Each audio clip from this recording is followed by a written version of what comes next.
Yo, what's good, YouTube? Today we back with another video, and today, man, we finna be watching the player that almost died guarding Steph Curry.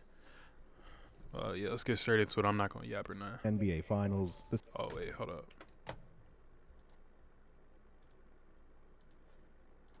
Hold on. 67-win Warriors faced off against the Cleveland Cavaliers. Game 1 resulted in a Golden State win, led by Stephen Curry, who scored 26 points. And it was also the infamous game where Kyrie Irving would suffer a fractured kneecap late in the game that would keep him out for the rest of the series. And backup guard Matthew Dellavedova would take his place. But what most fans thought would be the nail in the coffin for Cleveland would turn out to be the biggest test of Steph Curry's career up until that point. Unlikely hero, Matthew Dellavedova. Dellavedova's defense on Curry has been outstanding. And the astonishing run by Matthew Dellavedova continues. Delly almost died guarding Steph Curry. Damn, nigga. Game 1 was a fairly standard game for Steph and the Warriors. As I said before, Curry would put up 26 points, and it came in the form of offense that Golden State had been running for most of the season, with Steph moving off ball and running pick and roll with Cleveland's bigs on the perimeter. Bro, look at that pass, bro. Nobody could do passes like these, bro. With Steph moving off ball and running pick and roll with Cleveland's bigs on the perimeter to create easy mismatches. And with Iman Shumpert spending a lot of time guarding Klay Thompson, Kyrie Irving was left with the Steph assignment on a lot of these plays. This likely wouldn't have been sustainable, but the injury to Irving would force Cleveland to make an adjustment. So in game 2, Matthew Dellavedova would replace Kyrie in the starting lineup, but he wouldn't start on Steph right away. The Cavs started game 2 with Iman Shumpert guarding Steph and Delly guarding Klay Thompson. This was ineffective, as the height difference allowed Klay to just be able to shoot over him, which really got him going early in the game. So midway through the first quarter, with Klay Thompson in foul trouble, the Cavs flipped the assignments, and Delly was now on Steph. And Steph still got a few quality looks in the first quarter, but they just weren't falling, which is where his struggles really began. Delly was doing a really good job of chasing Steph through the screens off ball, which closed his window to get off those good looks. And when he started missing them, he started rushing these shots. As an adjustment, Steph started running a little more pick and roll, but Delly proved to be a pest on these possessions as well. Even on plays where Steph was able to get separation, he just couldn't get himself in rhythm. And with Timofey Mozgov on the floor, this really limited Golden State's offense, as they would have to play non-spacing bigs to match the size of Cleveland's two big lineup with Mozgov and Tristan Thompson. All of these factors really allowed Cleveland to dictate the pace of the game from the start. But the second quarter was where we would see the first instance of the series of what would later be known as Golden State's death lineup, with Draymond Green at center, and it showed flashes of what was to come, like this play, where the Warriors run stagger screens up top to involve both Cleveland bigs in the action. Harrison Barnes is the first screen for screens,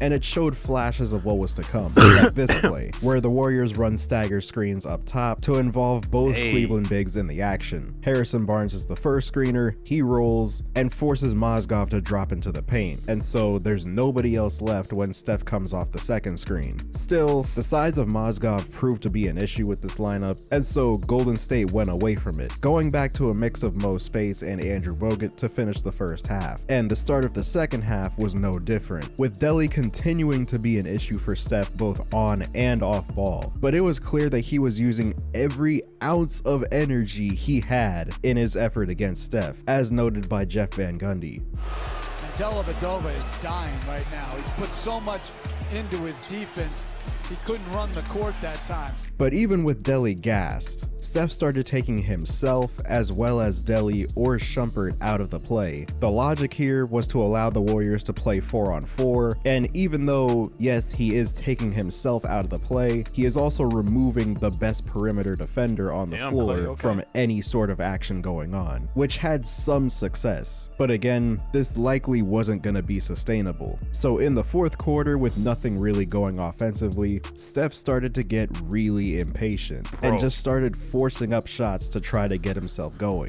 Still, even with him struggling, with 10 seconds left, he was still able to get this shot to go. With LeBron cross-matched onto him and Tristan Thompson involved in the action, this gave him that little bit of separation he needed to get away, and drives down the lane, ties the game.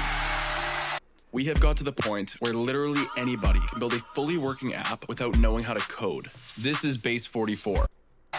But despite that, the Cavs and Delhi's defense prevailed in overtime, and Steph Curry was held to what is still arguably the worst shooting playoff game of his entire career, shooting just 5 for 23 from the field and making just 2 shots outside the restricted area. Game 3 saw several adjustments on both sides. Golden State went back to running more off-ball screens for Steph to try to tire Delhi out, which created some quality looks early in the game, but Cleveland's rotations and the non-spacing from Andrew Bogut allowed Mozgov to just remain parked in the paint. So the Cavs defense eventually went back to anyone but Steph and daring the Warriors to make shots. And Golden State struggled to make the Cavs pay. It even bled into the plays where Steph was on ball as well, as Steph would run pick and roll to get Delhi switched off of him, and the Cavs would trap him and force him to give the ball up. And it's really back to game 2 all over again, with the Warriors playing 4-on-4, trying to beat this team. Now for 1.5 games, Cleveland had effectively removed Steph and Curry from a lot of Golden State's offense, going into halftime with just 3 points, and the Warriors as a team scoring just 37 points in the first half, one of their lowest scoring halves all season. And for the first time all year, the Warriors looked absolutely rattled, partly because throughout the regular season and most of the playoffs, they really hadn't faced that much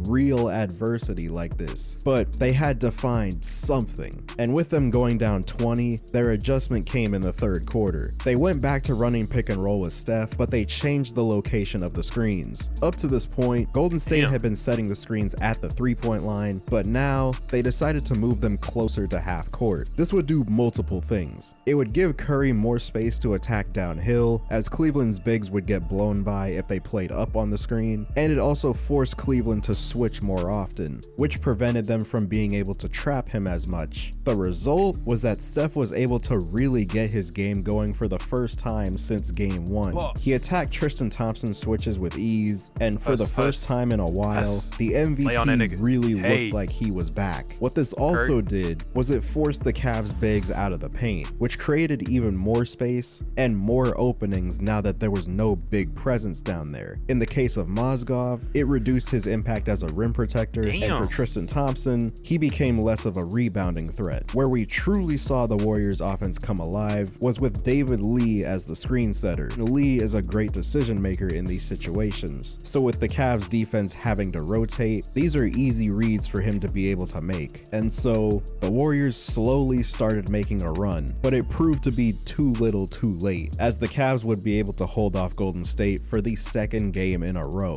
But it was clear that Golden State was figuring a lot of things out, and it was likely just a matter of time before they were really able to turn things around. But it was also clear that the effort Delhi was putting in this series was really taking a toll, as after game 3, he would need IV treatment for dehydration so severe that his entire body was cramping. The Cavs doctors had determined that he would need additional rehydration, possibly through the entire night, and the decision was made to hospitalize him overnight and continue treatment, with him eventually being released the following day. At the same time, the Warriors were planning to go all in on their small ball lineup with Draymond at center. This would create mismatches everywhere on the floor, force the pace to be sped back up in their favor, and challenge Cleveland's bigs on defense. And in game 4, they came out starting that lineup, and almost instantly you saw the impact. The amount of wide open looks was night and day, and with the bigs almost constantly being pulled out of the paint, this also led to more offensive rebounds for Golden State. As for the pace, the faster lineup meant that they could run more fast breaks off of Cleveland's misses. As for Steph, he upped his aggressiveness even more, and the indecisiveness that we had seen from him in the previous 2 games was no longer there. He was much more in control of the pace and the offense. He made better reads on Cleveland's trapping and switches, and he was able to free himself up more easily. The extra movement also meant that Delhi would once again be exhausted guarding him, which started to become obvious around the third quarter. And by the end of the game, the entire Cleveland team had pretty much run out of gas trying to keep up with the faster pace of Golden State, scoring just 12 points in the fourth quarter. So now with the series tied 2-2, the real test would be Game 5. Golden State came in starting the same small ball lineup, and they also made additional adjustments. Cleveland responded to the lineup change by posting up Mozgov and Tristan Thompson more often, as they would have a clear size advantage. Golden State responded by sending double teams and pressuring them way more in the post. This forced them to make split-second reads on the defense, which they weren't used to doing, but they would also play the entry passes more aggressively. These changes resulted in 5 early turnovers for the Cavs in Game 5, and Timofey Mozgov's inability to guard pick and roll on the other end meant that he was effectively played off the floor early into Game 5, giving Golden State even more freedom to operate. And now with Steph Curry really back in flow state, Cleveland was quickly running out of answers, as it seemed that he was now almost always one step ahead of the defense. He continued running pick and roll involving Tristan Thompson to pull him out of the paint, and when they trapped him, he would give the ball up, and Draymond or Iguodala would be able to make a read on the defense. When Delly got caught on the screens, Steph was now able to create the little bit of separation. That wasn't Delly a foul? got up, and Draymond or Iguodala would be able to make a read on the defense. When Delly got caught on the screens, Steph was now able to create the little bit of separation he needed to get his shots off. Even then, Golden State still had more adjustments, mainly using Steph and Klay as screeners for each other. Because Iman Shumpert and Delly were sticking to these guys like glue, it's difficult for them to determine exactly when to switch in these actions. All of this sets the stage for Steph Curry's second half of Game 5, which features a bunch of plays that show his growth from Games 2 and 3, and quite frankly, a little bit of magic thrown in there too. This game, you're not ready for. Nobody can guard LeBron James in that situation. Curry again. This time connects.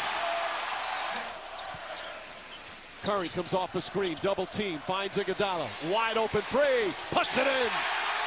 Mozgov gets off the bench, just like you said, Mark. Barbosa to the basket, scoop layup.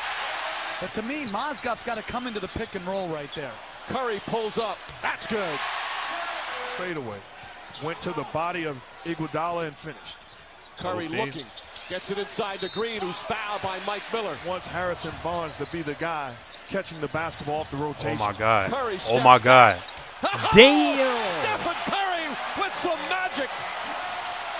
Draymond Green passed behind him a bit. Thompson, long three, bang! Curry finds Green, kicks it out. Iguodala open for three. He's solid. Curry splits the defense, goes down the lane, left-handed, banks it in. Curry looking for that opening. Steps back. Oh my Crossover, God. fires away. Wow! Another three from Curry.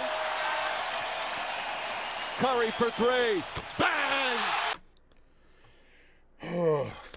Bro, when are we gonna see that this nigga's the greatest basketball player of all time, bro? Like, look at this shit, bro. Nigga, nobody else is doing it. Curry for three. Bang! Exclamation point. And just like that, Golden State had regained complete control over the series, with Game 6 being a continuation of the previous two. And despite multiple first half runs from Cleveland, the Warriors were able to maintain a 10 to 12 point cushion for most of the second half. With Delly now absolutely gassed, the less physical Iman Shumpert was back on Steph, and the MVP was free to do whatever he wanted, leading Golden State past one of their first major adversities with this roster, and trusting himself through his own struggles early in the series, all caused by an unforeseen Cleveland hero in the form of Matthew Dellavedova, who truly gave every ounce of energy he had into stopping him. With Delly saying after the series, quote, "I was just spent. As an athlete, that's really all you can do. There's really nothing more I physically could have done." Man. He tried. He tried. No, he battled his ass off. What? Like, competed. I love, just from watching that, Dellavedova is by far one of my greatest people I like of all time. Like, he literally. All right, yeah, let's be honest, nigga. He's not. Anyway, let me know what y'all want to see next, and I'll see y'all in the next vid, bruh.